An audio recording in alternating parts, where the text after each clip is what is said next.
Here. Good evening, everyone. And this is our second Sustainability Committee meeting. First one was where we have all the members elected. And we are missing three, and one person who was missing last time, Eunice, she's here. And I call meeting to order. And we should start. I think I should do this. Next time, who was sitting next to me kept telling me that you must hit this one. I said, okay, I will do this. He said, you're sitting in front of me, you should do this. All right. So we have, first thing we're going to approve our minutes from last time. And I think everybody has gone through. I make a motion to approve the minutes. Yeah, second. I would like to suggest, also for this meeting, that when we have an absence like me last time, we write in excused absence. Who is our person taking notes? Mary. No, Mary, she's not here she's not tonight. here. So who's taking notes tonight? The recording. Okay, but whoever ends up taking notes, if that could say all those people who let us know they weren't coming, that to me counts as an excused absence, and it sounds better. I don't mind this in here, but but I did announce I wouldn't be there. That's good. I was going to ask that, should we do the roll call also or not? I don't know. So the committees I've been on, they do the roll call, but that's up to you. But I think we should note, so as far as I know, these folks have an excused absence, right? Elaine, Andrew. Mary, and Andrew. They're missing here. And Chris? I'm here. Oh, you're not, And I'm not a part of the committee, I'm staff helping. okay. That's a good suggestion. So we were gonna put them, but I would add that to the minutes before we approve them, if you don't mind. Okay. One other thing is, somehow last time I said a quorum was 6. It's in the minutes, but the quorum is really 5. What page is it on? Back on the 3rd page. Maybe the name we missed. It's on item 10, the first sentence there, official meetings and subcommittees, So we should change that to 5? 5. Okay.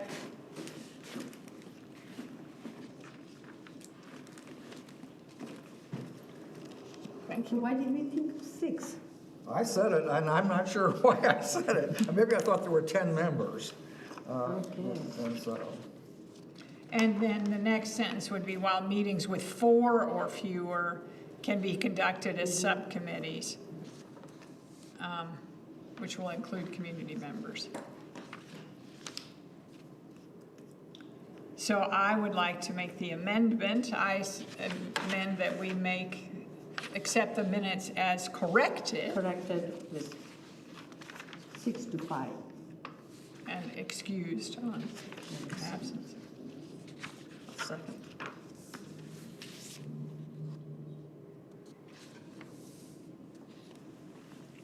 So we should write Mary not present, Excused absent. acute absence. That's for this time. We're approving this here. Mary was there last time, right?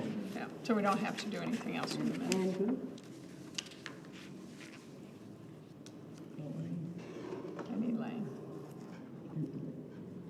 For this time. So now you would want to say all in favor of accepting the minutes as corrected. Yes. All right, so we have corrected it, all in favor? Aye. Thank you. So our next thing on our agenda, after approving, we have giving 3 minutes to our public speakers, anybody who is here to have question or any other thing.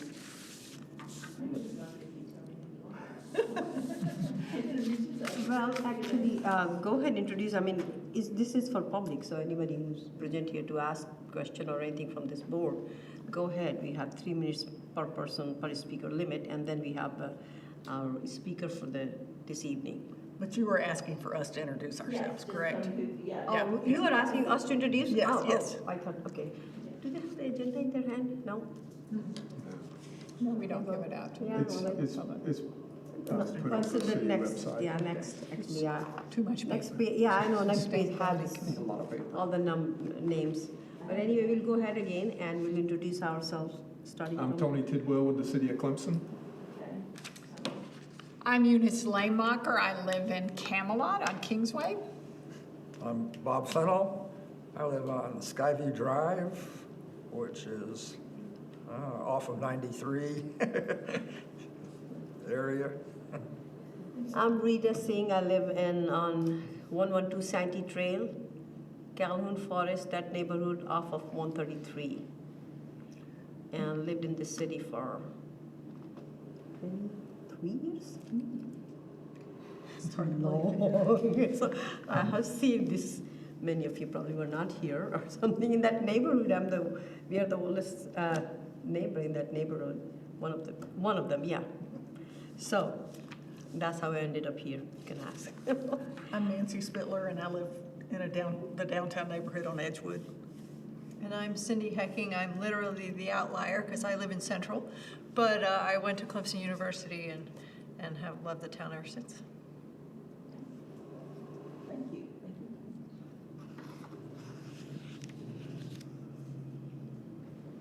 Anyone else? All right, so should we move on to our speakers? Good. So this evening speaker, we have 3 speakers, Nathan Woods and Jacob Peabody from Planning and Development. And we'll start with them.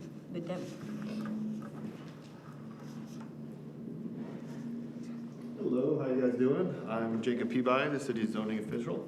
I'm Nathan Woods. I'm the Planning and Development Director, which currently encompasses building permits, zoning, code enforcement, parking, Rental housing, a whole plethora of stuff, as well as planning. So fire marshal. fire marshal. Yeah, we have a fairly large department. And we are here really, I know Tony gave us a brief, just you guys want to talk about what tree ordinances we already have available, but really just wanted to, we're here for you guys to fire off questions and just ask us what you want to about what's in the ordinance. We've had the tree ordinance currently for how long, you think? Well, I mean, I guess it matters what you're calling like the tree ordinance, yeah. because there's a bunch of different layers of it.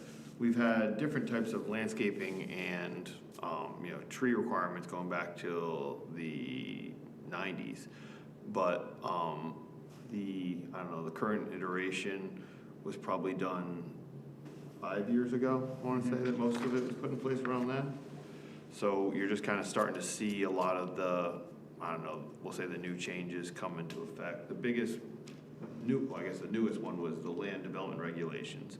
Prior to that, we didn't have any standards for like subdivisions coming in about having tree coverage and canopy coverage and that type of thing. And that's where, so now we do have standards for both roadway trees, so like how many trees you have, if a new street comes in, how many trees you have along the road, and then overall canopy coverage requirements for major subdivisions. We still do not have any for minor subdivisions, so something without a street and less than 4 lots or less don't have any sort of requirement for trees. So if you're just doing like little, cutting off, a small subdivision, cutting off a lot or 2, up to 4, there is no requirements for putting in trees. But pretty much all other types of development at this point do have canopy coverage and different buffer requirements and different, commercial has a whole different thing about covering parking areas and those type of things. Right, but I think one thing that's important in terms of planning department, when we're thinking of sustainability, we're thinking of more than trees, obviously, although that's a robust part of our ordinance. We think about stormwater, we're thinking about walkability, and a number of, different modes of transportation, because the planning department's odd in that what we do kind of affects a lot of the other departments. So we constantly work with utilities and then with Tony's department and different departments throughout the city. So that's kind of where we're at. We're really here. You guys fire away and we'll do our best. And this is probably I don't know, this may not be in your realm of Yeah. whatever, but We'll make it up if it's not. one of my interests is protecting neighborhoods and buffering neighborhoods from apartments and other development, but in particular multifamily housing. It doesn't seem like there's a real robust buffer at this point. Is there any chance of that? Absolutely. We're actually redoing the buffer requirements right now. And one of the things that we are looking at is topography when it comes to buffering. Because a lot of times, you know, it all depends on what, you know, you have to give me a specific example. I can tell you what kind of buffer requirements are put in place. And like a lot of our, we'll say large apartment complexes downtown, were done as PDs. So they don't, PD, plan development. So we have an ordinance, we have a straight ordinance that has set buffers and everything like that, but then people can apply for PDs, and then that's up to the city council and the planning commission to negotiate that buffer. And they can put as much of a buffer or as little as a buffer as they want. So, you know, that kind of changes, it doesn't have a thing, but for straight zoning is all we can really control. What comes in is straight zoning, because that's kind of, you know, what's the ordinance. And then plan developments are a negotiation between the planning commission and the city council and the developers, so. But yeah, we're actually looking at redoing the buffer right now, kind of just seeing which areas, what we like about buffering. I mean, there's things that have come up like, right now, the fence has to be kind of on the farthest point of the outside, which actually sometimes means taking out trees, but we've kind of played around with the idea that we like sometimes for the fence to be in a little bit and there be trees on both sides. Both bushes, trees, everything else on both sides, maybe even berms and stuff can be appropriate. And then the rationalization that we had some places that the buffer is great, but it's in like a pit, and then you know, it's not making it as effective. Whereas, so we're trying, and we're having a hard time finding other examples, but we're trying to craft a buffer ordinance that really takes topography of the adjacent property and the property being developed into consideration, because it can make a giant difference between an effective buffer and an ineffective buffer about the topography. So you're probably going to see something that has almost like a scale of saying, you know, in these conditions, these are your options, and these conditions, these are your options, and probably we're going to end up tossing it to the BAR to kind of like make the final decision, because they're probably our board that has the most expertise on development. Even though planning commission and city council have the power for most of these big developments, they don't necessarily always have the expertise that our other boards have. Yeah, and I would say protecting neighborhoods is important, definitely to both of us, and that phrase is all throughout our 2019 comp plan. It's not defined though, it just says protect our neighborhoods, protect our neighborhoods. So I've been here almost 2 years, and I can't define it for you. But I think one of the misconceptions that we have a lot of times, like in your particular area, is tough. A lot of that has to do with, you have what I think most people here would define as the traditional Clemson downtown, but then close to you have where the church has crept sort of back over time. But one of the ways that we really do that, I think there's a misconception that, for instance, the high-density apartments that you mentioned can just go anywhere. And one of the ways that doesn't happen is through our zoning code for certain. And so you have flipping that though, you can always request a PD. I mean, for instance, someone could come in the middle of my neighborhood and ask for a high-density apartment. I don't think it has a chance of passing because it's in the middle of the neighborhood. But then to be honest, at that point, we're at the mercy Right. of council. Correct. And whatever. Well, to a point, I mean, I think of the complex that Riggs backs, that backs up to Riggs. Yes, for sure. And those Yeah, and so what, Jacob and I talk about this often, the zoning code in town, over, let's say 50 years, has, it's kind of done this. And that's part of the reason it's so complicated. And part of the reason I really strongly have money in the budget and strongly feel that we just need to, we don't need to necessarily throw the whole thing out. It needs to be organized, number one, and number two, strengthened. So that's on task. I'm bouncing everywhere right now, but these are good questions. So right now we're in the middle of a comp plan rewrite. The idea is that we'll finish the comp plan, and which will produce a future land use map, which is kind of just pie in the sky. What do residents want our zoning map and essentially to look like over time? We've done that pretty effectively several times. What we haven't done on the back end of that is rewrite the zoning code to reflect it. So that's our task for next year. Anyway, going back, the way the zoning code used to work is so you'd have, again, what you would consider your traditional Clemson downtown as pretty high density. It's pretty always been that way. Then there was like a transition zone right behind it, going into Riggs or going into your neighborhood. That was more townhomes, things like that. And then it was single family residential, which is pretty common for even the larger cities that you can think of. Best I can tell, and this is Jacob and I doing forensic reviews of zoning code, is what happens is we go through periods where we have lots of development and we downzone everything in town. And then we go through periods where there's no development and we need development.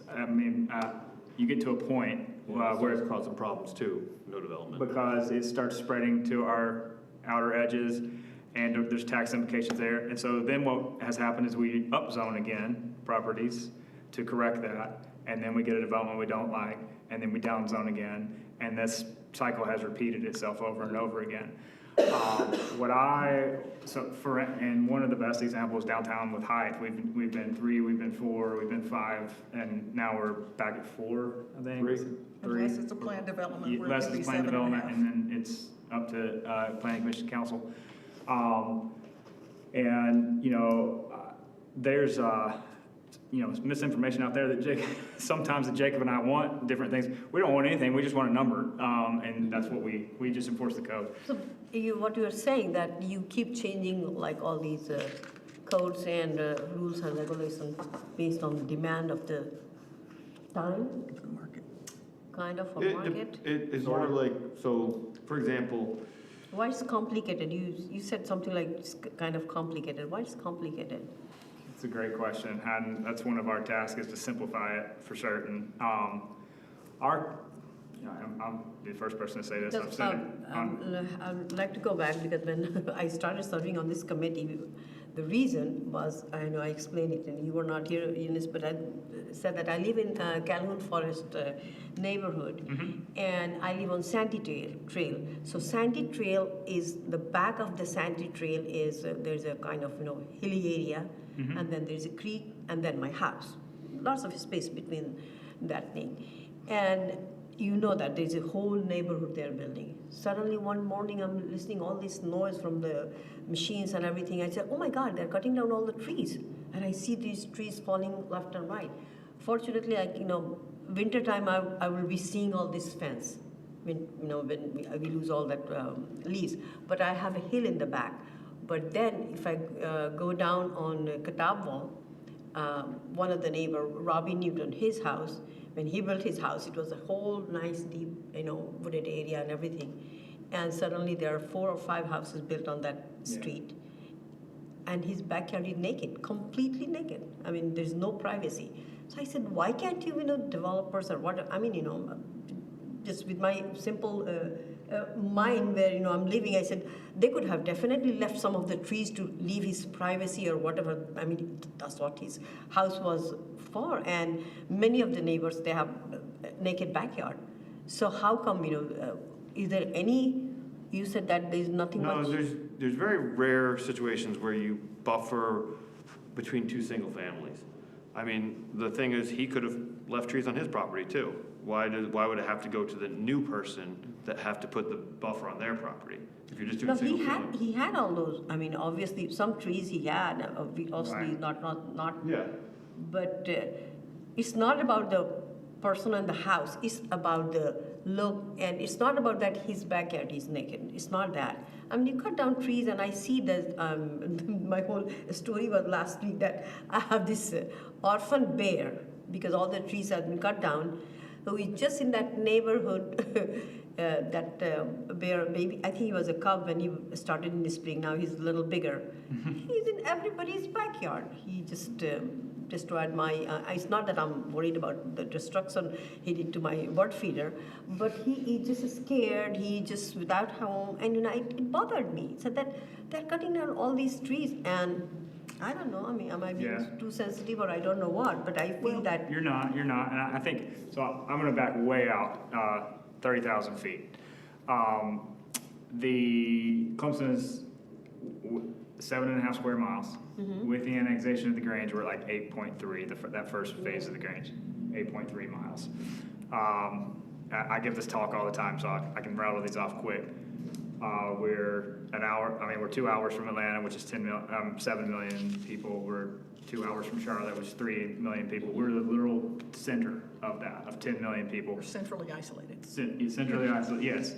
And then we have Greenville to the north, which has 1.9 million people. And so because, it's arguable, but because nationwide we have relatively low taxes, we have beautiful lakes, we have a university, the pressure for growth here is unprecedented. And that brings with it a lot of good things, and that brings with it a lot of challenges. And so I think a lot of times there's this idea that we can just say stop, and that we can just stop the growth, and I don't know what the solution is there. We can't do that. What we can do is put some things in place like you're talking about to do it responsibly and sustainably. I wanted to hear that do it responsibly and think about it before doing. It's not that either this way or that way. Right. But there should be some, because I know I was reading an article that said that Clemson is one of the second, I think, most popular place, where they were saying for retirement and for the things for not only for retirement, for people to live. And we want to be like that. But in that effort, we want people to come, but at the same time, we should not take away all the beauty of this place. Right. Of the houses and the neighborhoods. And you have to think about the houses that are being built in Clemson they're there's a $500,000 house is cheap in Clemson at this point. Yeah, that I know, I know. So. And a lot of these developments, you will see that, the people, they do plant trees, and so, yes, the old trees are gone, but there's new trees planted, so over time, they will fill in that canopy again and bring it back, and we're at the time where everything's new. But we're here, that's part of the reason we're here too. We want to get feedback from you. If there's something that with Tony that, together that we can require where they plant more mature trees, something like that, those are things that we can change in the ordinance. We just have never addressed it before, or it hasn't been addressed in the past.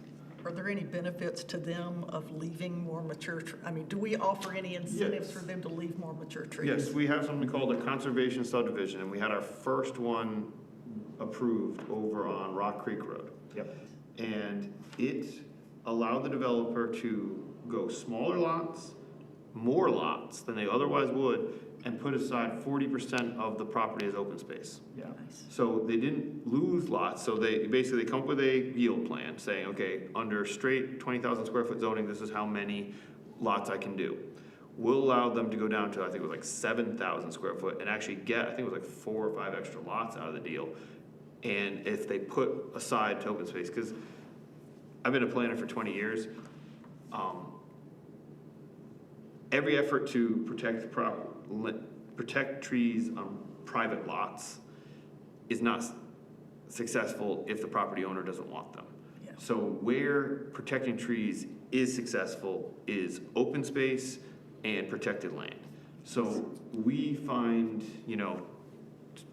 trying to get property as part of subdivision set aside to open space is the real way to do it.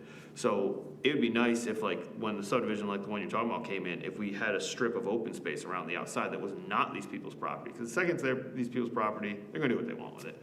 Even if we say there's penalties and whatever, and they'll pay the penalties, because, no one's ever done something so draconian that it stops anyone. Yeah, but, so that we have one that we just got approval, we're gonna see how it moves forward. And we're hoping that once that shows success, hopefully, that we have other people follow it. Because if there's a carrot, if they're saying, hey, you get more house lots out of this, because there's basically no value difference between a 7,000 square foot buildable lot and a 20,000 square foot buildable lot. You sell them for the same amount. It's a buildable lot in Clemson. That's all that matters. So to the developer, it doesn't matter to them. So they can stick the same size house on it. They can stick, you know, more houses there, and then we get an area set aside to open space. So we're hoping it takes off. Yeah, I'll build on that too and say, I actually talked to, there's a lot that was recently built on that was in a existing neighborhood. It was an infill development. Didn't make the neighbors happy, but it is sustainable to build in infill instead of clearing like it was. We talked to the developer, asked very kindly and then very firmly to help save some trees on that property.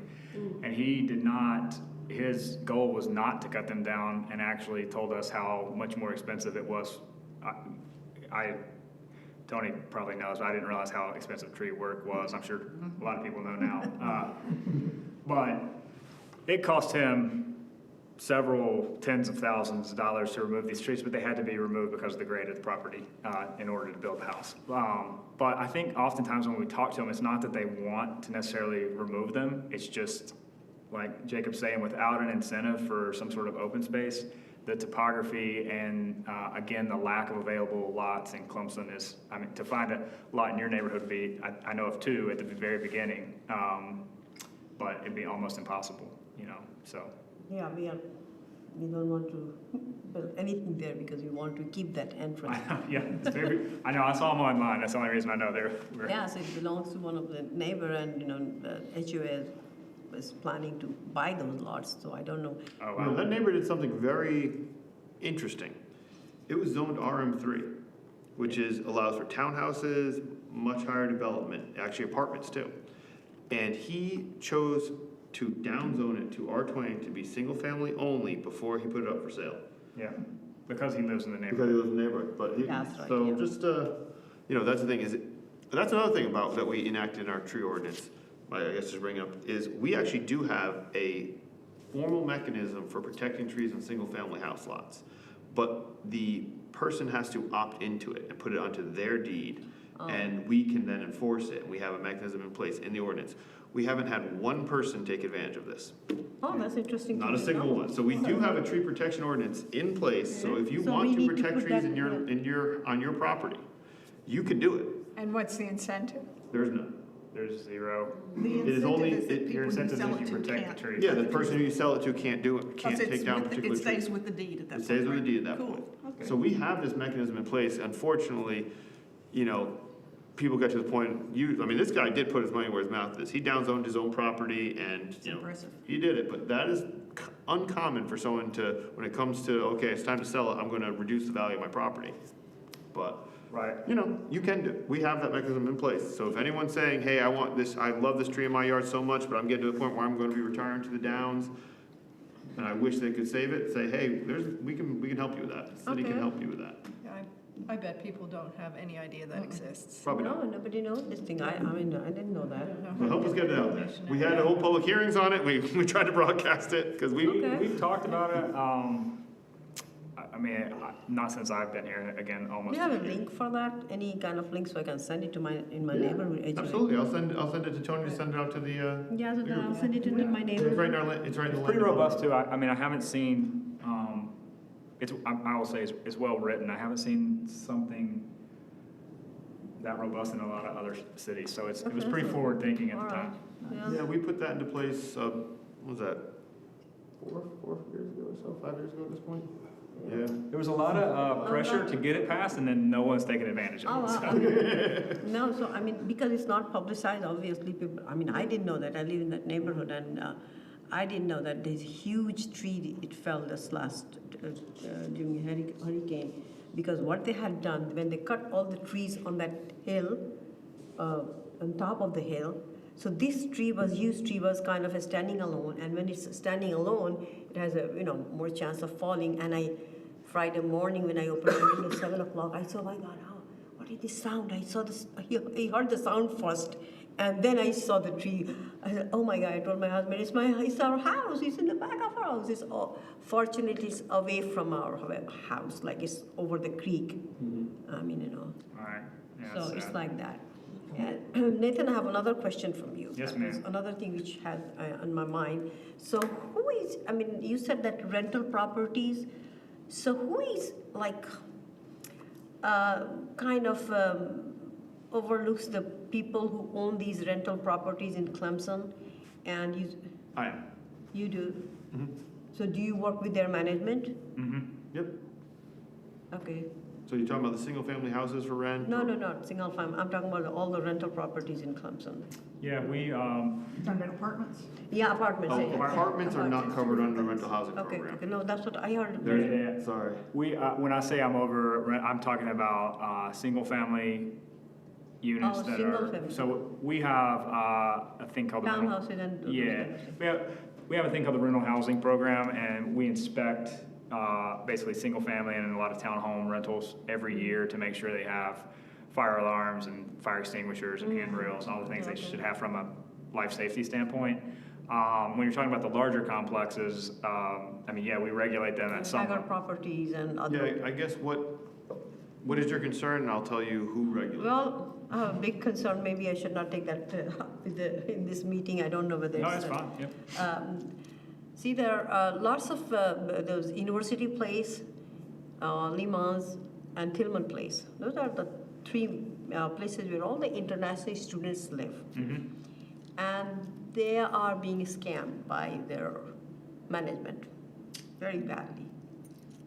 And in a real bad condition, and they are they don't follow any of those, whatever is written in their lease, because these are internationals. They sign the lease online while they're in different country, Right. and they don't understand exactly how it works, and they all the time they defy their lease. I mean, these managements, and they know that these are students. They don't have a lawyer. They are not going to go to court or anything like that. Right. So they keep their deposit, and then they will send them on top of it $2,000 bill for cleaning and things like that. Right.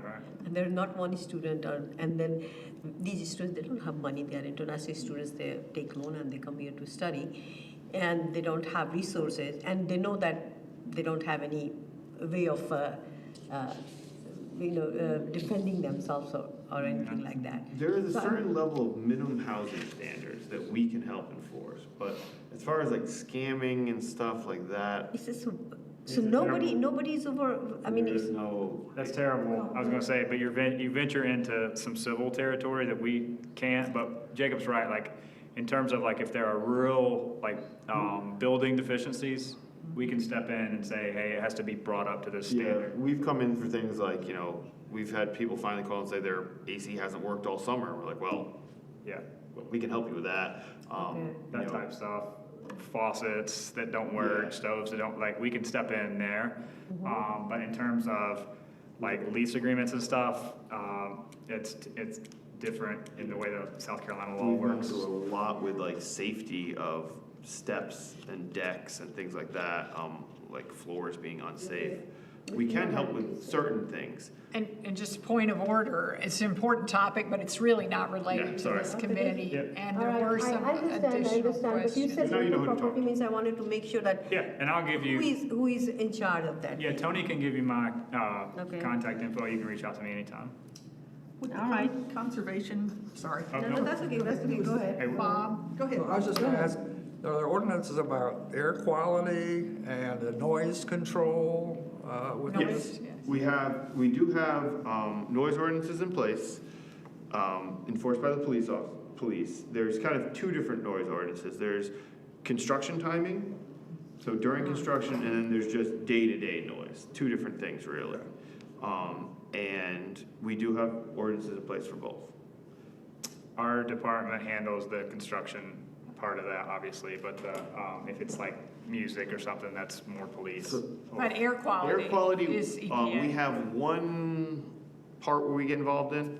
Well, on the front end of planning for any sort of business coming in. So I've regulated mortuaries with furnaces and everything in them, those type of things. So we, we go through and make sure that we have the proper, combustion chambers and along those lines. But during construction, that's the one time we really get involved with air quality, is both before permitting to make sure that any regulations are being followed that, we find from the federal government coming on down. But then during construction for dust. Dust mitigation, dust control is probably the biggest part that we get involved in with air quality. I expect there's burning ordinances somewhere. Yes, we don't allow any open burning in Clemson. You can have You can have controlled fire small pits. fire pit in your backyard, like you buy at Lowe's or something like that. Yeah, but that's you're about not it. actually allowed to do bonfires. Unless you're cooking. That's true. You can cook. Anyone can cook, and that's true, actually, yeah. And I that, learned that at 12 Mile because some folks like to cook.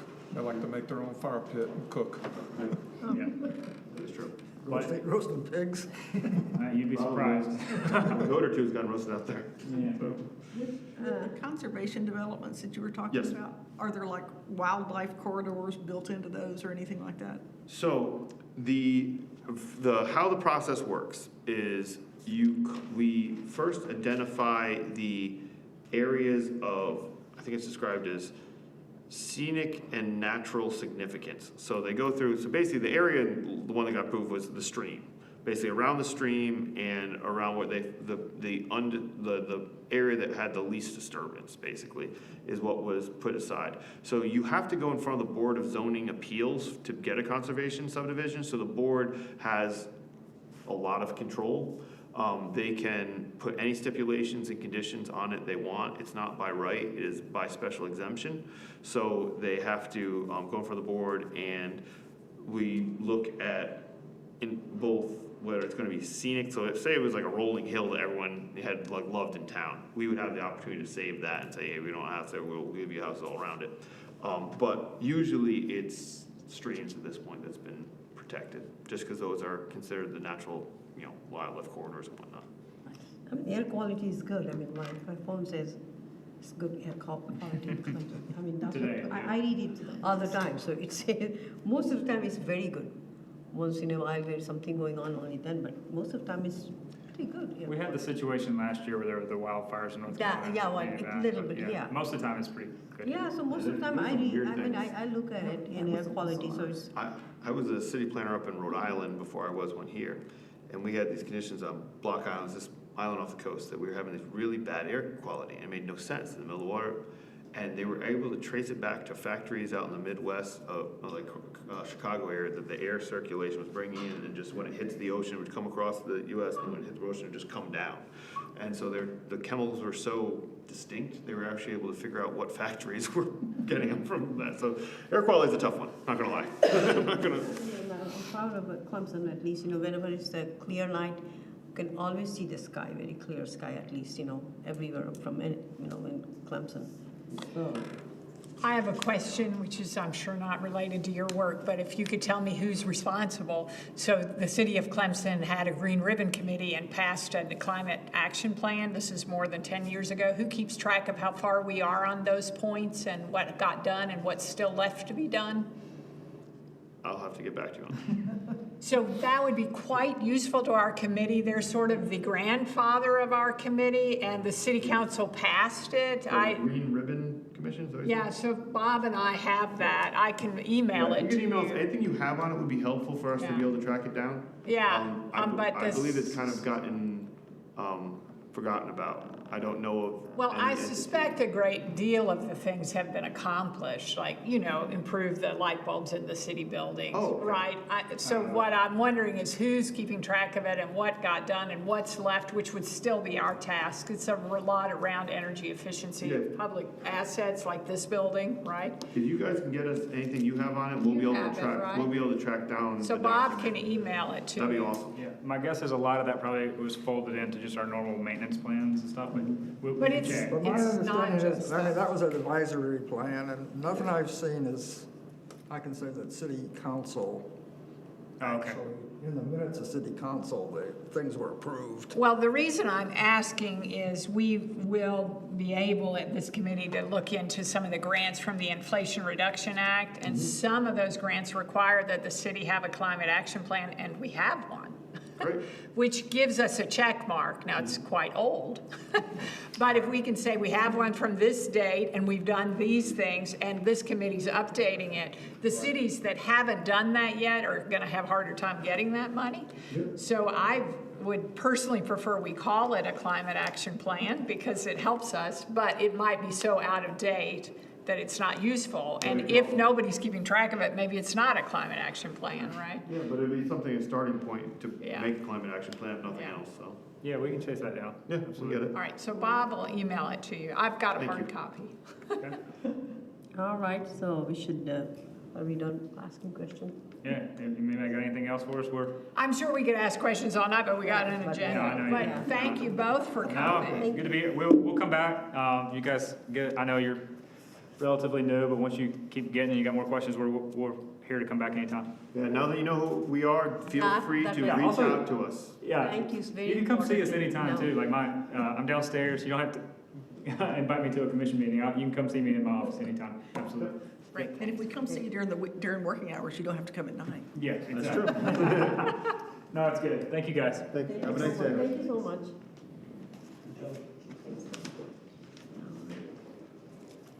Our next speaker is Chris White, Hey, guys. our city horticulturist. Pass these out real quick. This is just kind of a overview of what I'm talking about briefly.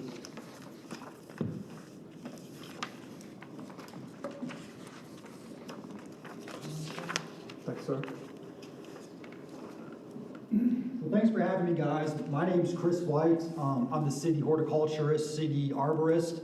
What I want to present on just briefly is basically community wildlife habitat. This was started about 10 years ago. The city of Clemson was started about 10 years ago, kind of dropped off, and I'm trying to pick it back up so we can actually get certified. So if you kind of look at the handout, the first thing is, again, let me get my paper out here. So what I'd like to go over is why it's important, the requirements, some of Clemson's goals, and then where we currently stand. Because like I said, this was started about 10 years ago, kind of dropped off, and I'm picking it back up. So why it's important is basically in the United States, we lose about 2 million acres of wildlife habitat per year. Specifically, obviously Clemson, you guys know that that's an issue. So basically it's combating the land that we're losing to development, agriculture, other reasons. How can we replace that? So this is through the National Wildlife Federation. Their idea is through basically gardening on residences, common areas, or schools by creating gardens that can create wildlife habitat.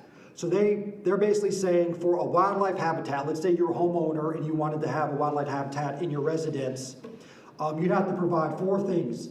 They want food, water, cover, and places to raise young. So a lot of those are going to be accomplished by plants. So again, native plants are going to be the building blocks.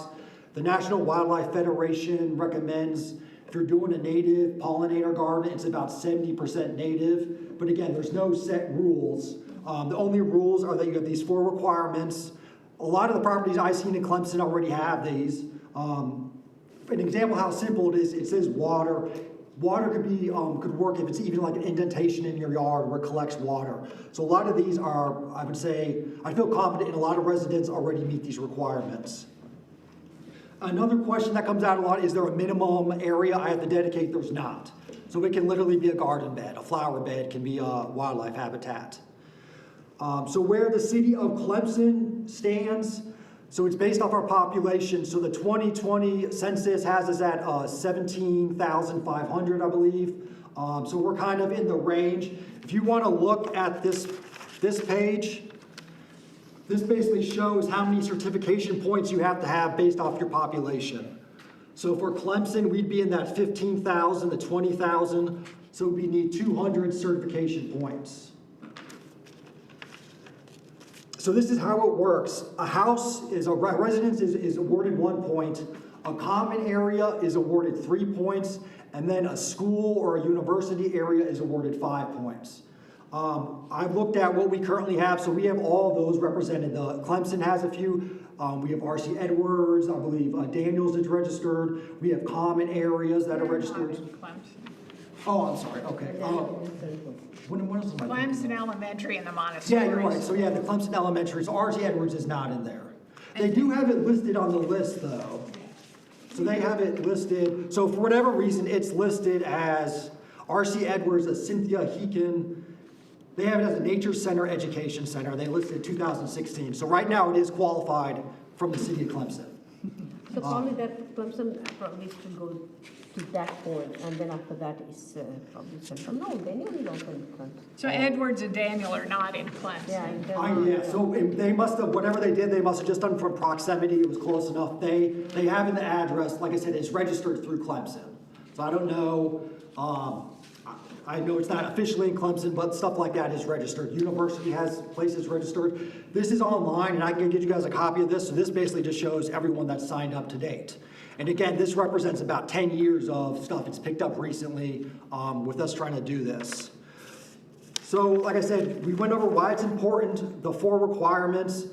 The city of Clemson would need 200 certification points. And then there's also additional requirements. So the first step would just be getting, in my opinion, the first step would be getting close to or reaching the numbers we need to be certified. So based on if it's going to be residences, common areas, or schools, we probably need approximately 100 more properties to be certified. That would bring Clemson to the 200 points.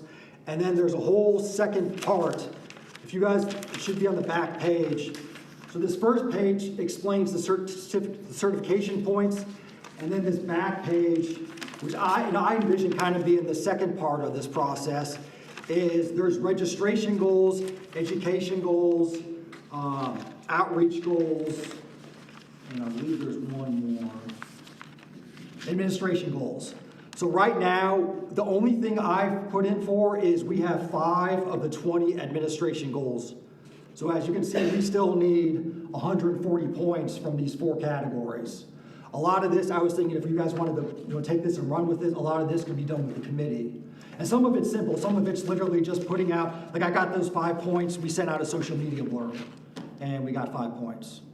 But again, how I envision it, you guys can take this anywhere you want, is really just getting the word out there and getting those numbers up first, and then kind of going the more organization, administrative goals and such like that. And let's see, lastly, so how I've been trying to get the word out is word of mouth. We've done a few social media blurbs.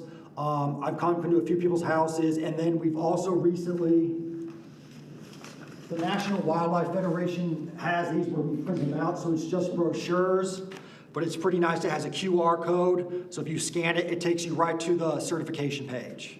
So this is well, right now, that's all we have. So we're doing word of mouth, maybe once a month a social media blurb, and then these are at City Hall. So that's currently all we have. If you, when you do register, it's pretty easy. It is about $20. What they do give you is you'll be registered, you'll get a paper certificate, you'll get a 1-year membership to the National Wildlife Federation. This is a school habitat one, but you get a sign like this that will say, it won't say schoolyard habitat, but it's a nice sign. And then you get their Garden for Wildlife magazine. So like I said, there's $20 associated with it, but it's well worth it.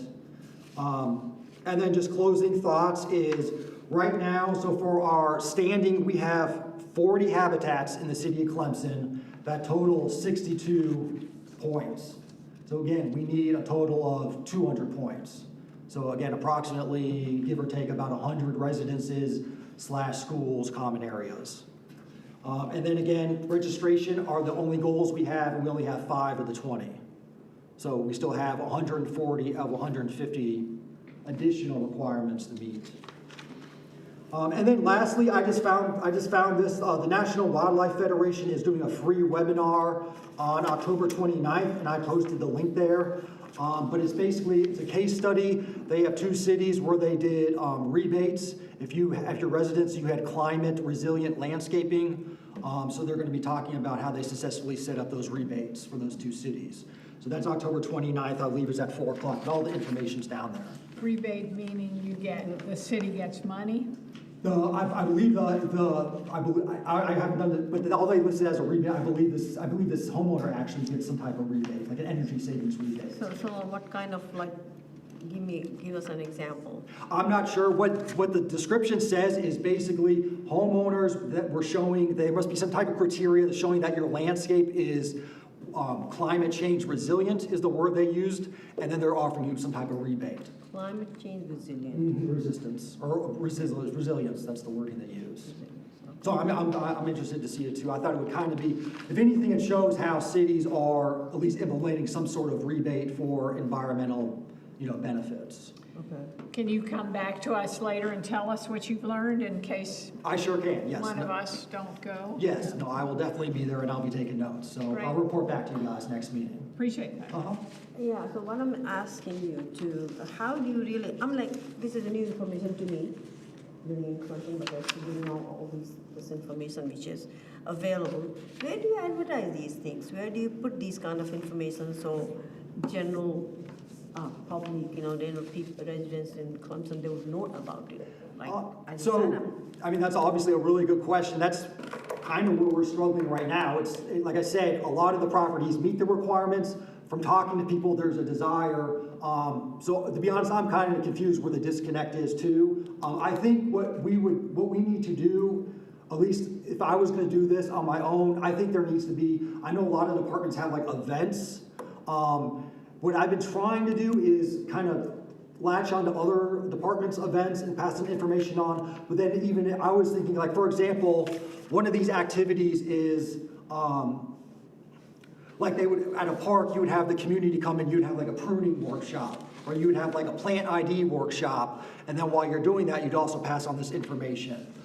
That's where I was thinking next, because Clemson Community Connection, Clemson is what it's called? and there have been articles in here about that. So there was, now it was probably last spring, but there was an article about that in the Clemson Connection. Basically, if you want to sign up or get on the city's social media, that's really the biggest. Yeah, that's a good thing, social media. That's the biggest, that's yeah. really the only outlet that we have that reaches the biggest amount of people in the city. Yeah. I mean, one of the education goals was like create an information kiosk. That, and I could see us I think it's helping with that, like at the library. also some of the neighborhood where they have HOA, like, this is a good information for my HOA.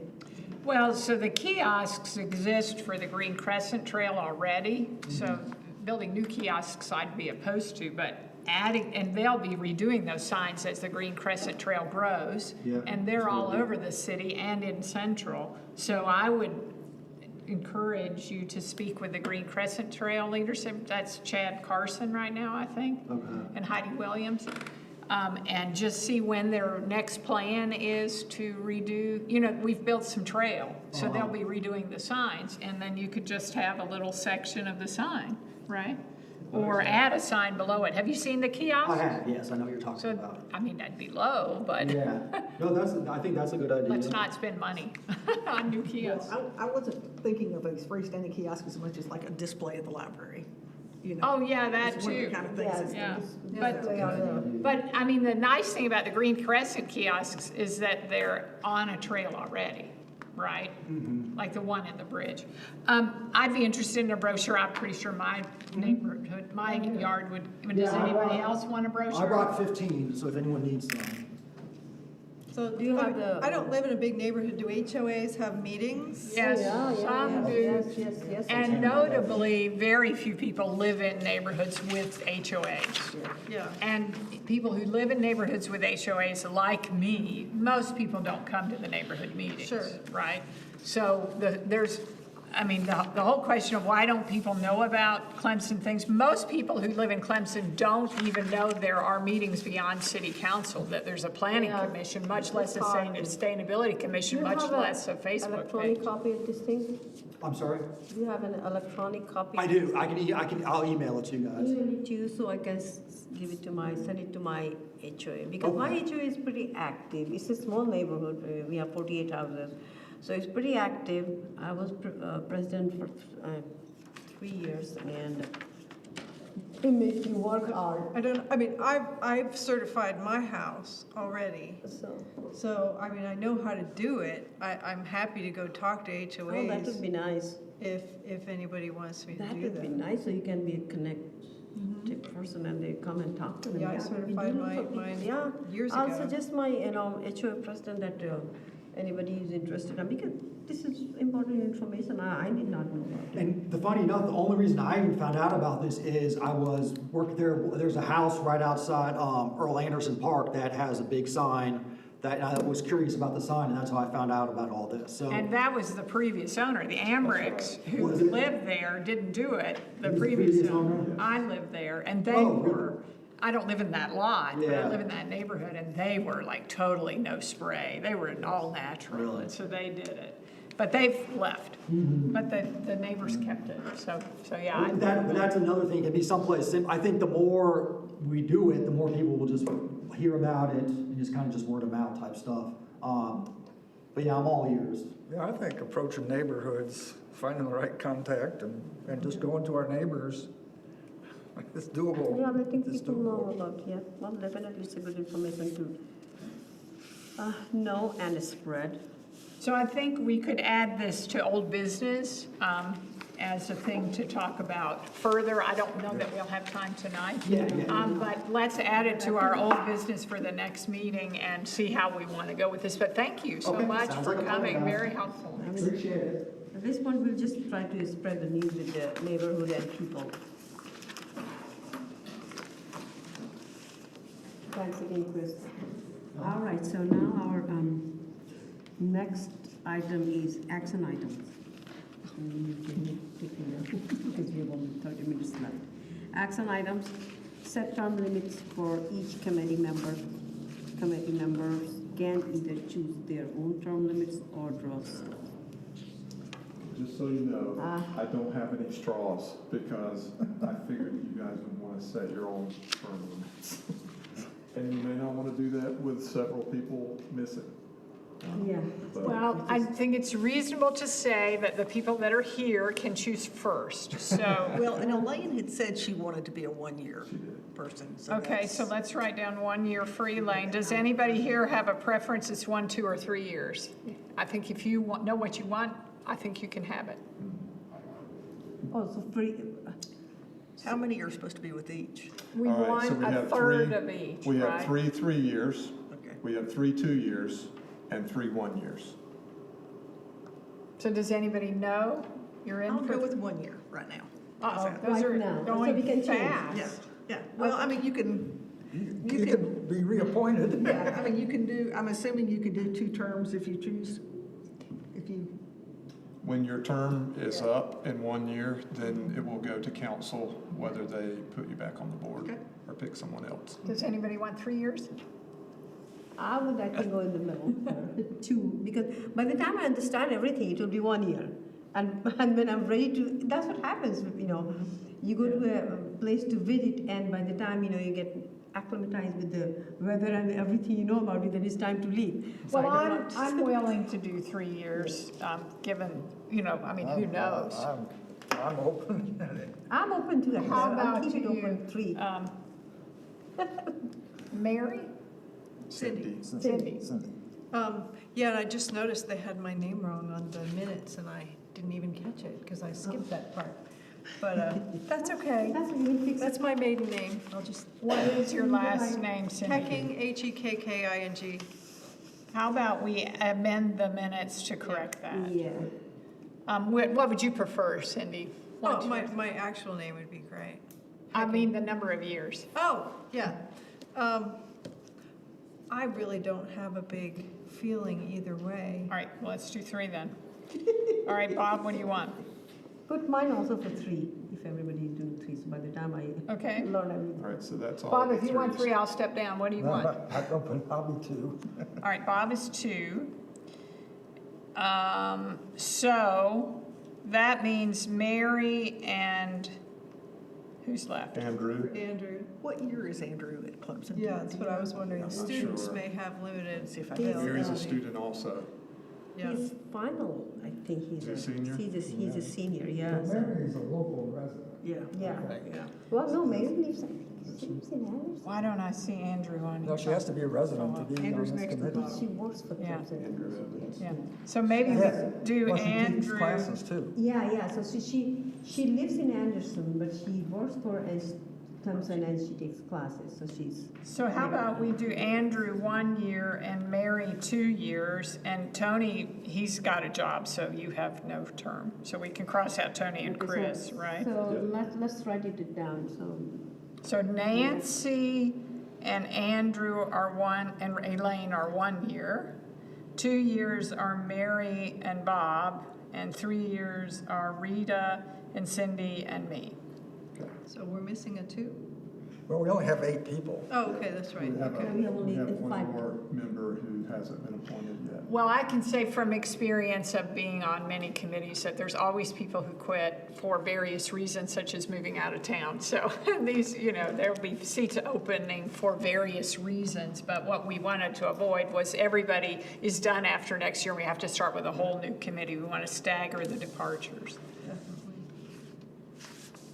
Do we need to, Madam Chair, do we need to make a motion on this matter? And I would suggest we do that at the next meeting, because of course That's what I'm saying, we that, haven't asked let's Mary. wait for this, we should, we And decided it. We'll just but- assign them. No, we'll wait for the rest of the members to. So we'll put that down. Next Yeah, we'll agenda. just put that down as an information, and next, it will be in our agenda to approve this term limit. At least we talked about it and we know. So, All right. we are going to approve it in our next meeting.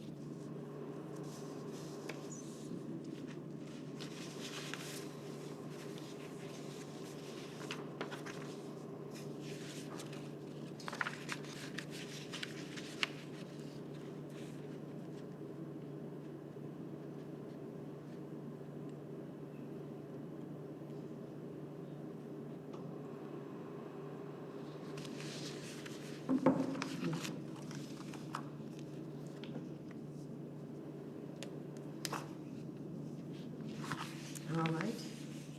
So we are done with this. I've finished jotting. Next item is review committee mission statement, accept current version or move to consider proposing edits. Okay, well, what we talked about. 20% leader. So let's read our mission statement. I would move that we accept the upper paragraph there as written.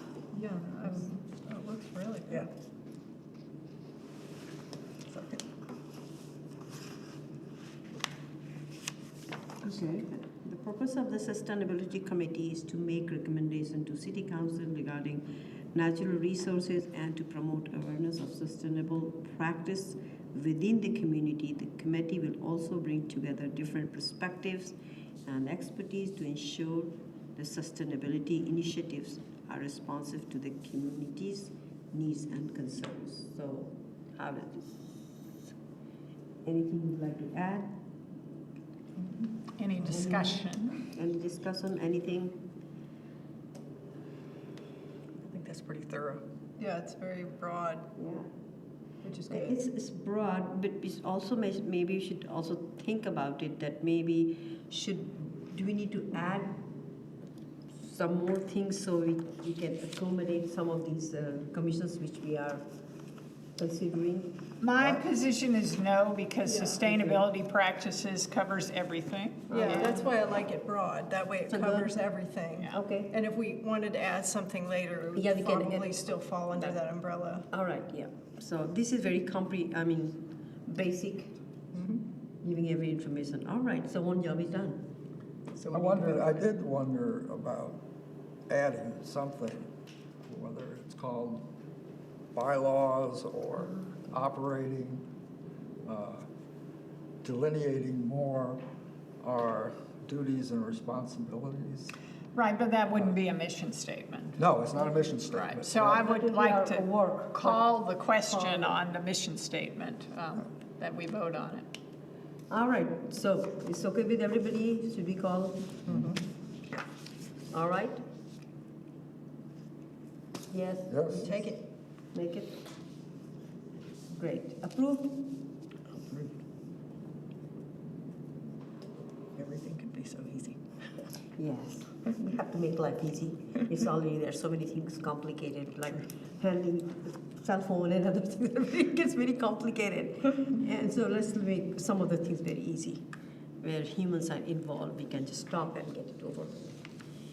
All right, so this thing is approved. Thank you, everybody, for approving it. And sustainability committee goals, then we have to probably. Next thing is discussion items. Start organizing, combining goals discussed during September 10th meeting. Prepare to discuss the following at the November meeting. So let's start with the first item, discussion item. Start organizing, combining goals discussed during our September meeting. So that's why we need our goals here in front of us. So I thought, in terms of broad goals, we certainly, urban and land management. Well, that's why I asked, talking about the things as the natural environment, air, water, I really wanted to include recycling, in terms of, maybe that's part of land management, but I don't know if it falls under your purview in terms of your department's responsibility. Really, all that falls under our responsibility is the public land. Yeah, so we have the waste management in the city.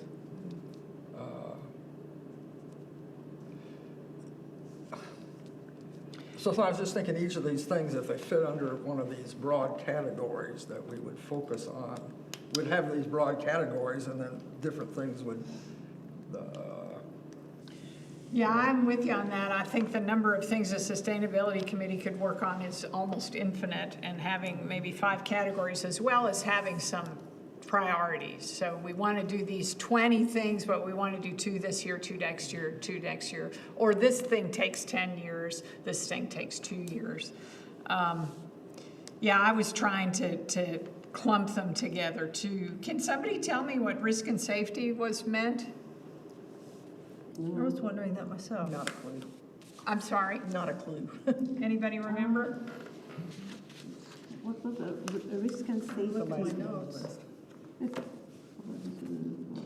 Well, to me, so I wasn't here, so I perhaps have no right to add to this, but what's glaringly absent on this list is energy efficiency in general, like use less energy in the city.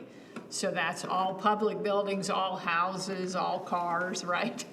So less driving, less electricity, less gasoline, all that kind of stuff. We want to make sure our public buildings are doing that, and we can't make our residents and businesses do that, but we can encourage it. And what are you calling that?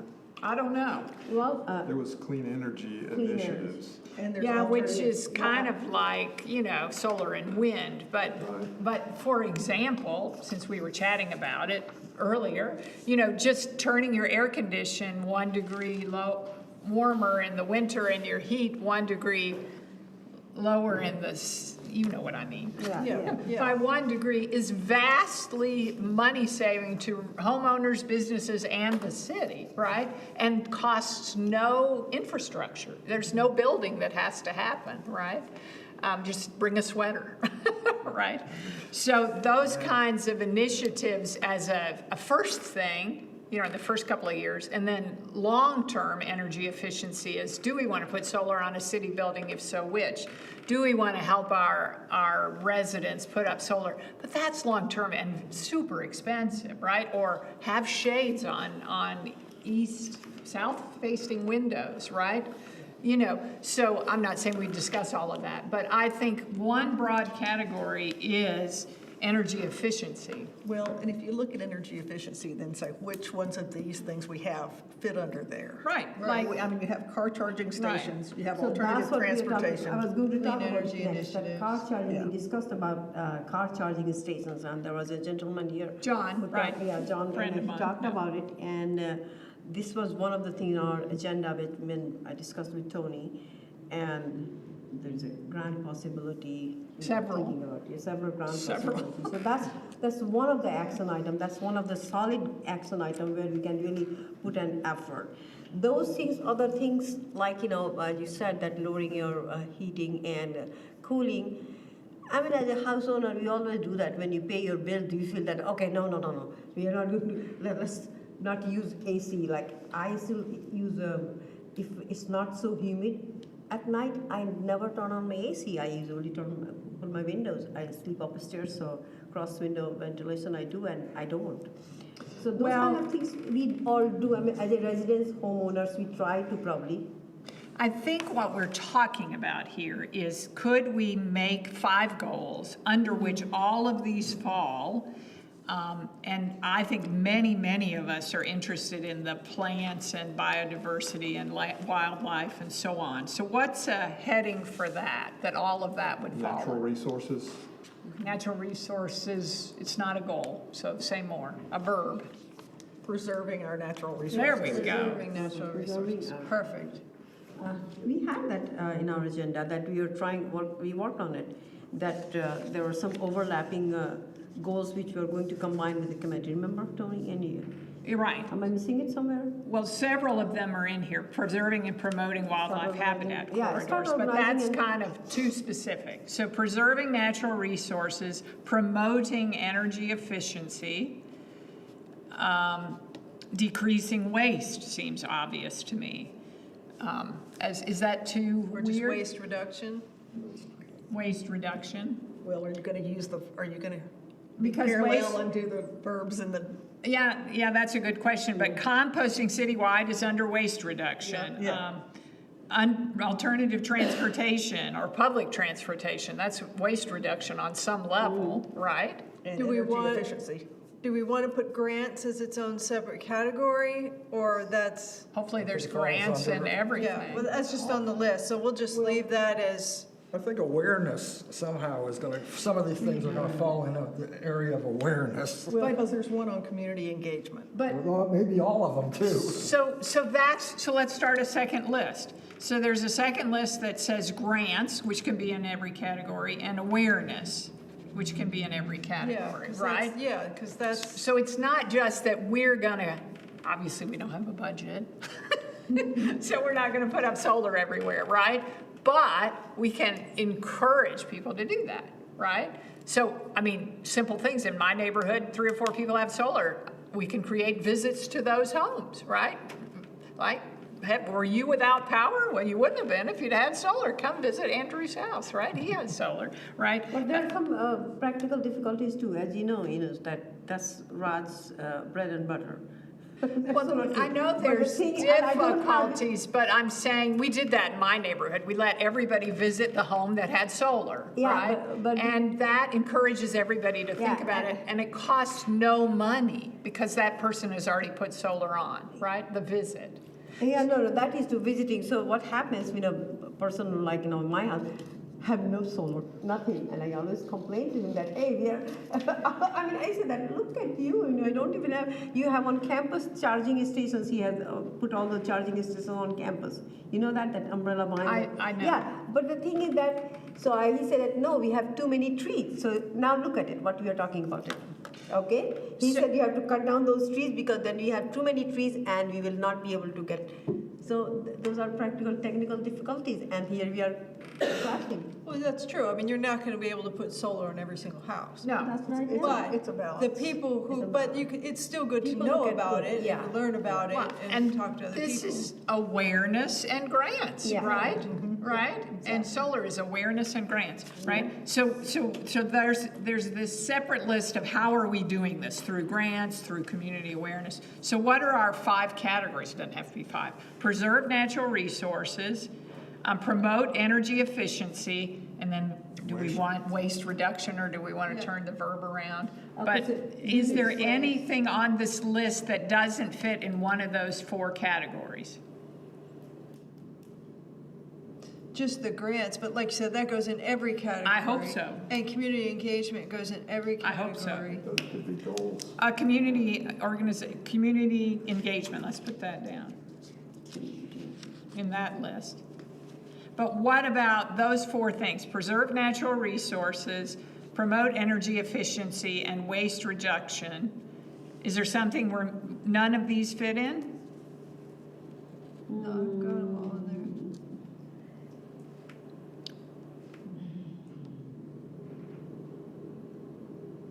The stormwater, does that fit somewhere?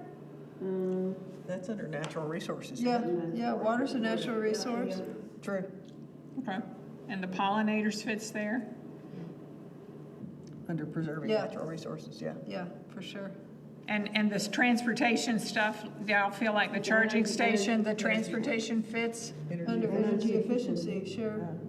So maybe the next step is, would somebody be willing, and I'm sorry I don't have a lot of time this month, but would somebody be willing to try to put those 3 goals, put these under each of those, and for the next meeting, we could have 3 large goals with each of these little goals under it, and then sort of each of them would have grants, awareness, community engagement and awareness are kind of the same thing, aren't Can we they? do this much, like just all the things which you said right now, those 4 categories, 4 or 5? 3, I think it's 3. Three categories. Promoting energy efficiency, preserving natural resources, and reducing waste. Okay. So we've got the 3 So 3 goals, categories. So and then just, everything else will be can you objectives just underneath. email all of those, just 3 categories? So that I we will can- not volunteer to do that, no. I've got those too. I've got those written down. Oh, you have I'll- got- yeah. I'll fit the objectives underneath those and send them Yeah, out. Okay. and maybe try to flesh it out a little bit as a sentence and make it Yeah. more parallel. Yeah. And in each, and somewhere at the bottom, maybe put down, and for each of these, we'll try to promote community engagement and utilize grants when we can, right, for all of them. And I'm ignoring risk and safety for now because we don't Nobody know what knows it what it is. Okay, well, there's a recording if anyone wants to go Yeah, back. yeah, we'll Risk just and have to safety, find out. How did you discuss anything about risk and safety? I went back and looked at my notes. I How- didn't see anything No, so about I- risk how and did you- safety, but. Well, it could be really be something like air quality that we talked about before, or there's risk Yeah. to our animals Yeah. if we just build, or there's risk to our trees and safety, right? Having a what's it called, what we were talking about before, Hurricane, a you know. border makes the road safer, right? If we have a neighborhood and a border, children are less likely to run into the street, right? So it could be that kind of thing. Yeah, but And It's not anywhere in the minutes. yeah, I will say one thing that I'm aware of about risk and safety, and I wasn't at the meeting, but my neighborhood, Kingsway is what I live on, they're paving it right now this week. And we've done some research, we had a safety committee in my neighborhood, and if you paint a line on the street, people drive faster. So, first of all, it's cheaper for the city not to paint a line, and secondly, a center I live in a residential neighborhood with trees, right? And people tend to drive slowly on a road with no line with a lot of big trees around it. So in terms of safety, I don't know which that would flow under, but I think we want to create neighborhood streets with big trees and no lines, right? And that makes people drive slower, which uses less gas, which is more sustainable and makes our children safer. Like, that's 4 wins, right? And it saves the city money by not planting lines and not cutting down trees, right? So that's a possibility for safety. And risk, the risk is if you take out all the trees and children run in, it's very risky, right? Research backs you up, and Yes, it also I know says that there's less crime That's right. in towns with well-maintained green spaces and tree-lined streets. And so what category would that go under? Preserving natural resources, promoting energy efficiency, waste reduction, that's not in there. Sustainable We can neighborhoods. brainstorm on Well, that. and preserving we- natural resources would be the Sustainable trees. development, Sustainable development, I think that's an issue we care about. Should we add that as a smart growth, sustainable development. I like both of those, Sustainable smart growth, development. sustainable development. And that could inform the gentleman who spoke to us tonight. Right, it seems totally related to what they were talking about. Yes. I like that, thank you. And that existing urban land management initiatives would fit nicely under that. Yeah. And is there any of those that we're missing in our 4 categories?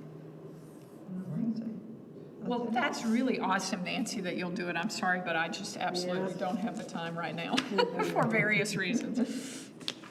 So we can add it just to our next. Okay, so we are moving now forward because we don't have that this time. So we did this thing, next step, investigate what is currently being done by the city, propose a project, public engagement, etc. So it's all relates to what our goals actually, basically. Yeah, I think it might be wise to talk about what kind of subcommittees this committee would have, but I'm not sure. What do y'all feel about I time-wise? think this goes to next meeting. And there is an almost obvious 4 committees that we've created, just to point that out. Okay, so those 4 committees, we'll talk about it. That is true. And I just wanted to go ahead and make sure that once we create those committees, what we have on our mind, that provide a goal progress report at each committee meeting. So let's see, once we form that committee and everybody agrees to that, and takes the responsibility of this much of work. That's important that, it's just, and when we are saying that next step, investigating what is currently being done by the city, propose a project, it's going to take time. It's not something quickly people can come back in next meeting and do it. I don't expect that. Well, and I think for our goals and objectives, we should consider at one of our next meetings to set short targets and long targets. Like, this is a target that's going to take 10 years. This is something we could do this year, because otherwise I'm going to be overwhelmed, just me personally. In terms of actions, I'm saying, when we look at the mission statement, what requires approval and what doesn't? That's a great question. If it affects an ordinance or policy, then the advisory committee will take that before council. If it's going to be public engagement and those kinds of things, it's something that the committee can. Grants will be something to take before city council because it's a budgeted item if it's a matching grant. So we have to first, let's do the step-by-step thing. First, we have to create those committees which we have set for our goals, subcommittees, and then once that form, and then we are going to set goals for those committees, and then we'll look into what kind of grant. I favor that. That's super organizationally, but I can tell you that the Inflation Reduction Act grants, some of the goals passed April 2024, others passed summer 2024. Most of them will be passed by the end of 2025. And there is millions available to cities like ours. So we may not want to wait too long to start figuring that out. We'll form the committee, and then we'll try to discuss the items, but, So maybe some subcommittees could start meeting after next month's meeting and determine, so I can, if you want to write this down, you can look up the website Energy Funds for All, if you'll write that down, .org. It's on the flyer from my energy efficiency workshop that you got last time. Energy Funds for All, I believe it's .org. And then you click on cities or towns or whatever, and you'll see the grants. And what I'm telling you is there's states and cities that already have the money and are already doing it. And we haven't even started. And I've been talking to Robert and Tony and others about this for over a year. And they keep saying the Sustainability Committee will do this. And I'm sure that's why I got appointed. Here we are. So I want us to take the free money that we're all paying taxes for and not have it just go to other states. That's then we have to my actually position. find a person who's going to write this grant. Yes, but what the city has told me so far is we can't just say, write a grant for something. Somebody's got to say, we want X. And that might be the mayor, it might be the city council, but it could also be us. And if we have some goals, maybe if y'all looked that over by next time and you discover, oh, this looks like it would help us with this, and let's apply for it. I don't know if there's such So a there was thing. one big thing which was discussed in our last meeting was having a charging station. Right, there's grants for that. So that's one of the things we Yeah, can that'd be accomplish, great. that would be so wonderful. And could be quick. Yeah. And, yeah, so that would be a quick one, and then we can promote, We did that. as you said, yeah, electric vehicles and things like that. So that's one of the big thing we should definitely do that. Does the grant writing, actual writing come out of this committee, or does that come out of the city? I think it'll have to be done by someone in the city. Okay. One can say that we have some city staff that are quite good at writing grants. Okay. And I am quite certain that all of the city staff would be grateful for any of our help as well. Okay. So let's see it as a combined effort. Combine effort. Yeah. All right, that's it. And of course, the city staff are also writing grants for many other things like a road.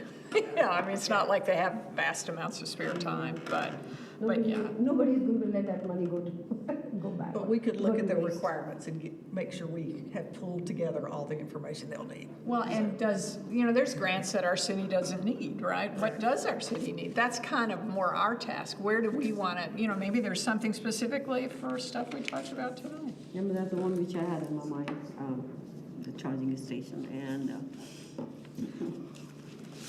So we've got 4 minutes, Tony? 4 minutes. yeah, 4 minutes. Tony has, so let's go and get, Really, no need to go through it. I gave it to you. I No, just if you- want to please, say. No, but just share it if you have anything which is going to help us out. The biggest thing I want to tell you is that we have had tremendous volunteers this week helping us with cleanup. City staff has been unbelievable, as you all know. Public Works Utilities has taken the brunt of that. Yes, they have worked endlessly to do this. I think one of the utilities guys came in, he had 100 hours last week, over 100 hours, running chainsaws and stuff. There are some very dedicated people who work for this city, and it is amazing to see it come out in situations like that. Maybe we should have a day to celebrate and honor. Yep, that would be great. Just for our part, we've had a lot of great volunteers. We had the Army ROTC, we had the Clemson baseball team come out. We had just today, I just came from cleaning up the dog park with getting flood debris off the fence with the Blue Key Honor Society from the university. All of these volunteers are students. And they worked extremely hard, and they are dying to get out there. Clemson students, Yeah. and they have, all they have is this, and that's what they brought, and we got a lot of work done. That's awesome. So I just wanted to pass that along more than anything. My staff has been great. I've got one guy who spent 35 hours of his 60 hours last week just moving mulch that Public Works was grinding from all of the storm. And we have piled all of that mulch behind the fire station and at Nettles, and we'll probably be giving away that mulch at the fire station. That is not your typical city mulch. This is all double ground hardwood mulch because it's all storm damage. It's incredible stuff. So this is a great recycling type program that we're so this is taking what we're- waste and turning it into something that could benefit the community. That's How can really- we tell people that if they want to have that mulch, they should? I'm going to hold off on that until we get a plan together, because it'll probably be a self-serve type thing, but I Okay. just wanted to pass that along, Okay, that will that's be good. coming. Wonderful. But that's really all I had to say, unless you guys have any questions. Very impressive. Yeah. I'm impressed. You printed this out, thank you. So we don't have any new business, I think, or do we?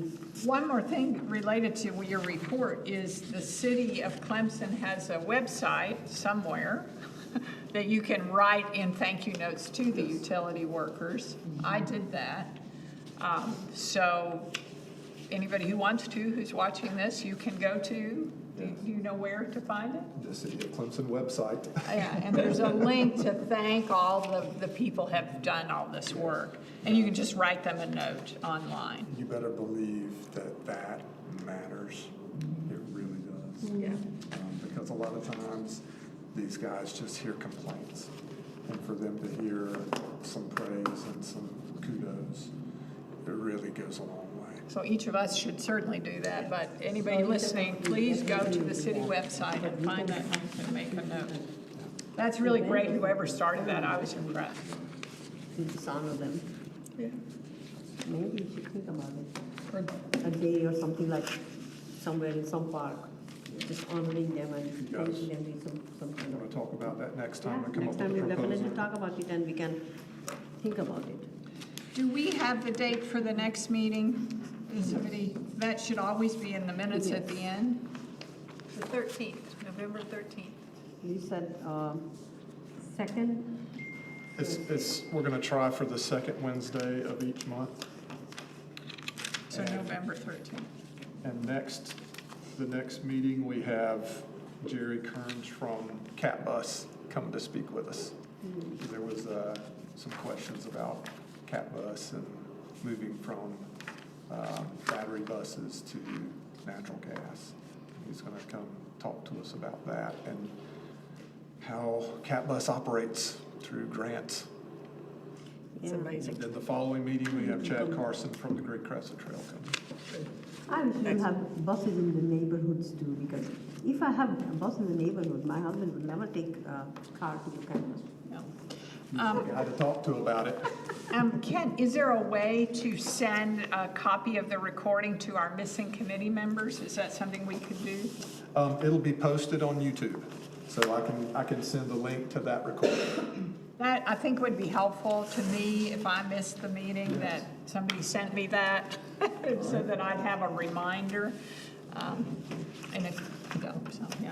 And I will talk to admin about how we can transcribe recording to minutes, since we didn't have someone. I noticed a lot of notes, but Yeah, here and there was a note. There's a couple of programs you can, yeah, it'll just little transcribe. AI stuff. Yeah, yeah. You have to clean it up a lot. but So I think we need a motion to All right. adjourn. Adjourn. it's- Second. 8 o'clock? I move to adjourn. Adjourn, yes. In favor? Oh, All right, hit that hammer. Thank you. Thanks. Thank you, guys. Thanks, everybody.